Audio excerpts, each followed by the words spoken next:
Hello guys again welcome back to my channel. So आज हम करने वाले हैं issue of debenture at par. जो लास्ट वीडियो हमने किया था उसमें हमने किया था डिबेंचर्स एंड डिबेंचर्स के टाइप्स के बारे में और बेसिक कंसेप्ट जो आते हैं वो सब हमने कवर अप किए थे। बट आज की जो वीडियो है वो हमारी है पार की। जैसे जैसे हम आगे वीडियोज़ करेंगे उसमें क्या है हमारा लेवल इंक्रीज़ होता जाएगा। लाइक अभी हम पार करें, after that premium and discount, फिर एडवांस एरियर, ये सब हमारे आगे आगे इंक्रीज होता है, प्रो राटा आ जाएगा आगे। ठीक है, तो अभी हम स्टार्ट करते हैं issue of debenture at par. ठीक है, फर्स्टली जब हम इशू ऑफ डिबेंचर करते हैं ना, हमारा एक कंसेप्ट आता है मिनिमम सब्सक्रिप्शन। ठीक है, मिनिमम सब्सक्रिप्शन होता क्या है, देखो अगर हमारा लाइक एग्जांपल ले, अगर हम कि मेरे पास, ठीक है, लाइक मैंने मेरी एक कंपनी है ABC लिमिटेड, ABC लिमिटेड एक कंपनी है। ठीक है, उन्होंने 1 लाख के डिबेंचर्स इशू किए। अगर वो 1 लाख के डिबेंचर इशू करते हैं देन उसमें से जो 1 लाख के डिबेंचर्स इशू किए उसमें कितने हमारे सब्सक्राइब होने चाहिए, लाइक 75, मतलब 75,075 के हमारे सब्सक्राइब होने चाहिए। बट क्या होता है, लेकिन पब्लिक ने क्या किया, ओनली हमारे कितने सब्सक्राइब किए, 70,000, 70 के सब्सक्राइब किए, मतलब कि 5,000 कम सब्सक्राइब किए। तो अगर हमारे जितना सब्सक्रिप्शन होना चाहिए उससे कम अगर सब्सक्राइब करती है कम पब्लिक, तो हम क्या करते हैं, जितना भी पैसा हमें पब्लिक से मिला वो हमें सारा के सारा पैसा रिटर्न करना होता है। इट मीन्स, एक बार मैं रीड आउट करती हूँ उसके बाद हम समझेंगे क्या होता है।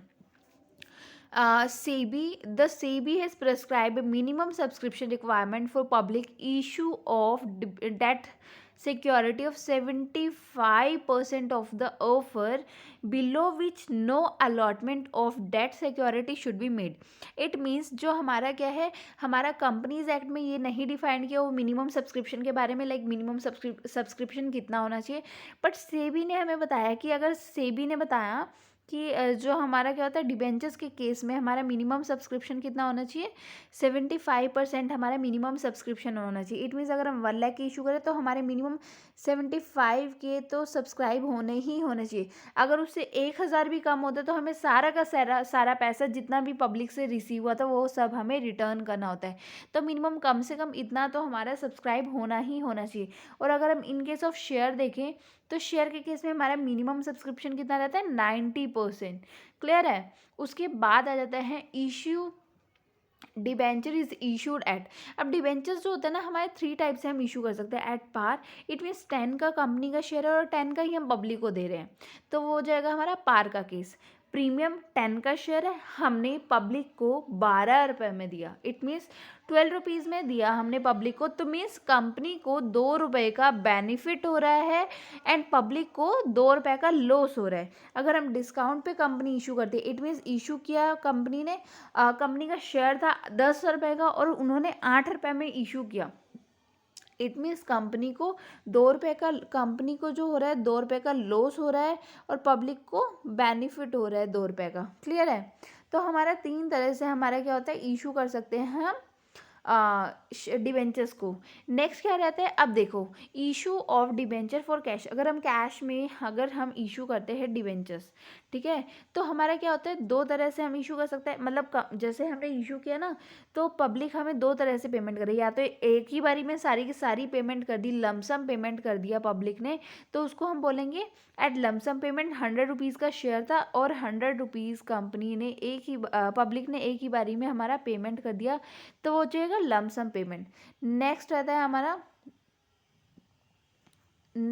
हमारा इंस्टॉलमेंट में जब हम पेमेंट करते हैं तो हमारा क्या होता है, जैसे एप्लीकेशन, इसमें क्या होगा, मतलब इंस्टॉलमेंट में पहले एप्लीकेशन का मनी पे करेगा, फिर अलॉटमेंट का, फिर first call and final call, ऐसे ऐसे करके पेमेंट होती है, तो वो क्या हो जाता है इंस्टॉलमेंट में पेमेंट। ठीक है, नेक्स्ट आ जाता है, अगर अभी ये जो हमने किया लमसम पेमेंट एंड इंस्टॉलमेंट में पेमेंट, तो जब हम लमसम पेमेंट एंड इंस्टॉलमेंट में पेमेंट करते हैं, इसके हम एक एग्जाम्पल के थ्रू दोनों कंसेप्ट को, मतलब दोनों टाइप्स को एक बार हम देख लेते हैं। ठीक है, एग्जाम्पल क्या है, फर्स्ट एग्जाम्पल है लाइक ABC लिमिटेड है, इशू करे 10,000 के डिबेंचर्स। ABC लिमिटेड है, इशू करें 10,000 की डिबेंचर्स 10,000 के डिबेंचर्स इशू कर रहे हैं 9% debentures. 9% debenture means interest rate, means coupon rate या इंटरेस्ट रेट को बोल देंगे। हमारा 9% जो है वो इंटरेस्ट रेट है, ठीक है, of ₹100 each at par payable on application on 1 Jan 2010। Application were received for 20,000 debenture were allotted on 5th Jan को। इट मीन्स कंपनी ने इशू किए 10,000 रुपये के डिबेंचर, 100 रुपये का एक है डिबेंचर, ठीक है, और इसमें कुछ भी नहीं कह रखा कि एप्लीकेशन पे इतने मनी रिसीव हुआ, अलॉटमेंट पे इतना। तो इट मीन्स जब हमें application allotment first call final call इसके बारे में कुछ नहीं बता रखा, इट मीन्स लमसम पेमेंट किया है कंपनी ने, ठीक है, और यहाँ पर 10,000 आना था, ठीक है। Application were received for 10,000 debenture were allotted on 5 Jan, ठीक है। अब हमारा एंट्री देखते हैं, जर्नल एंट्री क्या रहेगा इस केस में। देखो एक ही बार पेमेंट हो रहा है ना, तो देखो bank account debit to debenture application and allotment account. अब देखो जब भी मतलब क्या होता है बैंक, अभी देखो कंपनी ने डिबेंचर को इशू किया, जब डिबेंचर कंपनी इशू कर रही है तो कंपनी के पास पैसा आ रहा है, कंपनी के बैंक अकाउंट में पैसा आ रहा है। बैंक हमारा क्या होता है, एसिड हो रहा है, एसिड इंक्रीज हो रहा है तो हमारा क्या हो जाएगा, डेबिट। बैंक अकाउंट डेबिट, कितने के हमारे डिबेंचर थे, 10,000 रुपये का डिबेंचर था, 100 रुपये का एक था। 10,000 डिबेंचर थे, 100 रुपये का एक था, तो कितने हो गए, 10 लाख रुपीज़ हो गए।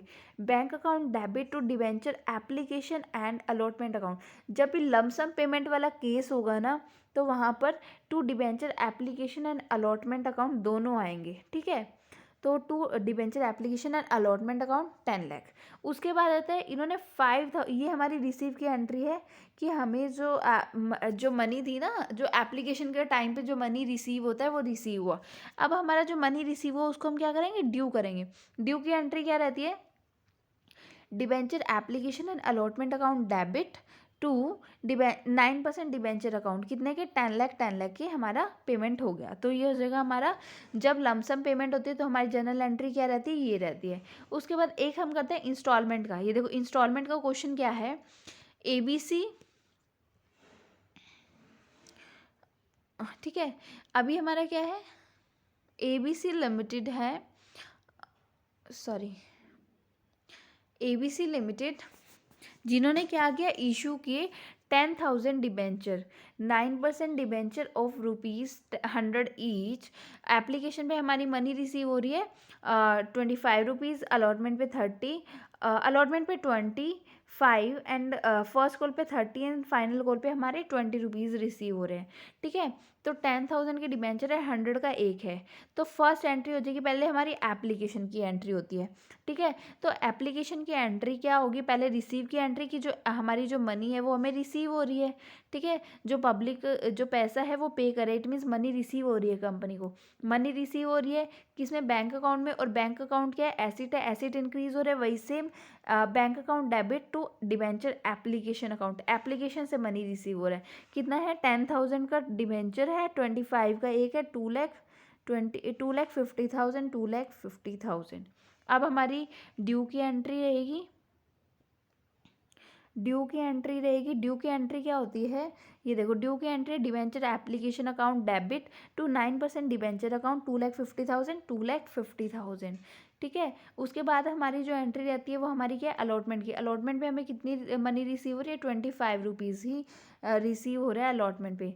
तो अलॉटमेंट का हमारा क्या हो जाएगा, डिबेंचर अलॉटमेंट। अभी देखो जो अलॉटमेंट की एंट्री है, अलॉटमेंट एक होती है हमारी अलॉटमेंट की, एक होती है फर्स्ट कॉल की, एक होती है फाइनल कॉल की, ठीक है, फर्स्ट कॉल और फाइनल कॉल। अब देखो जो allotment, first call and final call की जो भी एंट्री होती है वो ड्यू की पहले आती है, फिर उसके बाद आती है हमारी एंट्री रिसीव की। ऐसा क्यों होता है कि ड्यू मतलब जो पब्लिक है, हम उनको नोटिस दे रहे हैं कि आपकी अलॉटमेंट मनी जो है वो अलॉटमेंट मनी देने का टाइम आ गया है, ड्यू हो गई है डेट, अब आप पेमेंट कर दो। तो इसलिए पहले हमारी ड्यू की एंट्री पहले होती है, रिसीव की हमारी बाद में होती है एंट्री, ठीक है। लेकिन एप्लीकेशन के केस में क्या होता है, कंपनी पब्लिक को ऑटोमेटिकली मतलब सब्सक्राइब करने होते हैं शेयर्स, तो पहले रिसीव की एंट्री आती है, फिर ड्यू की एंट्री आती है, ठीक है। तो अभी हमारी क्या है, यहाँ से हमारा क्या हो जाएगा, अलॉटमेंट की एंट्री होगी, debenture allotment account debit debenture allotment account debit to 9% debenture account, debenture allotment account debit to 9% debenture account. ठीक है, ये हमारी पहले किसकी एंट्री आ गई है, ड्यू की। तो अलॉटमेंट से हमारा ड्यू हो रहा है कितना, 9% डिबेंचर, 10,000 का वो था डिबेंचर, 10,000 का डिबेंचर था और 25 रुपये अलॉटमेंट पे मंगवाए गए थे। तो कितने हो गए ड्यू की एंट्री में, 2,50,000, 2,50,000।